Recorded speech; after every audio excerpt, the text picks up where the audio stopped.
ఆలోచన చేయమని అడుగుతా ఉన్నా. నేను చెప్తా ఉన్న ప్రతి మాట కూడా ఆలోచన చేయమని కోరుతా ఉన్నా. తల్లిదండ్రులు, పిల్లలు అందరూ కూడా గమనించాలని చెప్పి కూడా కోరుతా ఉన్నా. పెత్తందారులైన వారికో ధర్మమట, పేదలైన మీకో ధర్మమట. వారి పిల్లలకు ఓ బడంట, మన పిల్లలకు ఇంకో బడట. వారి చదువులు వేరట, మన చదువులు వేరట. ఆలోచన చేయమని అడుగుతా ఉన్నా. పెత్తందారులుగా వారు ఉండాలట, పనివారిగా మనం ఉండాలట. పరిశ్రమలు వారివట, కార్మికులుగా మాత్రమే మనమట. సామ్రాజ్యాలన్నీ వారివట, సామాన్యులుగా మాత్రమే మనం మిగిలిపోవాలట. ఆలోచన చేయమని అడుగుతా ఉన్నా. పెత్తందారి మనస్తత్వాలు చూడమని అడుగుతా ఉన్నా. వారి పిల్లల చేతుల్లో ఏమో ట్యాబులు ఉండొచ్చు, స్మార్ట్ ఫోన్లు ఉండొచ్చు.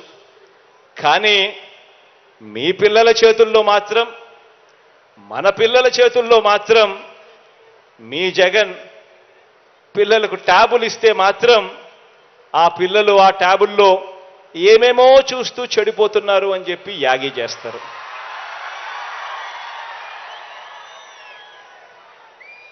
ఆలోచన చేయమని అడుగుతా ఉన్నా. ఇవన్నీ కూడా ఏదైతే నేను చెప్తా ఉన్నానో ఇవన్నీ కూడా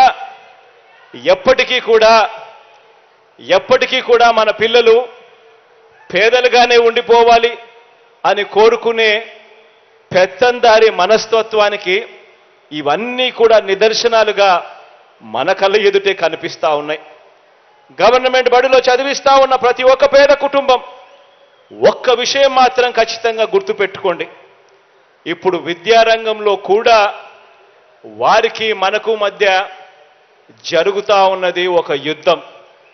విద్యా రంగంలో కూడా జరుగుతా ఉన్నది ఒక క్లాస్ వార్ జరుగుతా ఉంది. పెత్తందారులకు, పేదలకు మధ్య ఒక యుద్ధం. డబ్బులున్న వాళ్లకు ఒక చదువులు, డబ్బులు లేని వాళ్లకు మరో చదువులుగా జరుగుతా ఉన్న యుద్ధం. ఈ క్లాస్ వార్లో బాబు మనుషులు ఈ దుర్మార్గపు భావజాలం మీద మీ కష్టాలు, మీ భావాలు తెలిసిన మీ అన్నగా మీ తరపున తిరుగుబాటు, మీ అన్నగా మీ తరపున ఒక విప్లవంగా, ఒక తిరుగుబాటుగా విద్యారంగంలో అనేక సంస్కరణలు, అనేక మార్పులు తీసుకొచ్చాం. ఈరోజు ఈ సంస్కరణలు, ఈ క్వాలిటీ ఎడ్యుకేషను ఒకవేళ లేకపోతే, ఈ విప్లవమే ఒకవేళ అడుగులు ముందుకు పడకపోతే కూలీల పిల్లలు ఎప్పుడూ కూలీలుగానే మిగిలిపోతారు. పనివారి పిల్లలు ఎప్పుడూ కూడా పనివారిగానే మిగిలిపోతారు.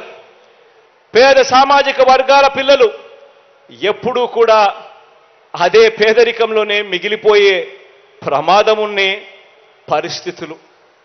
అందుకే ఈ విప్లవం రావాలి, అందుకే ఈ తిరుగుబాటు కూడా జరగాలి, అందుకే ఈ సంస్కరణలన్నీ కూడా అడుగులు వేగంగా ముందుకు పడుతూ పోవాలి.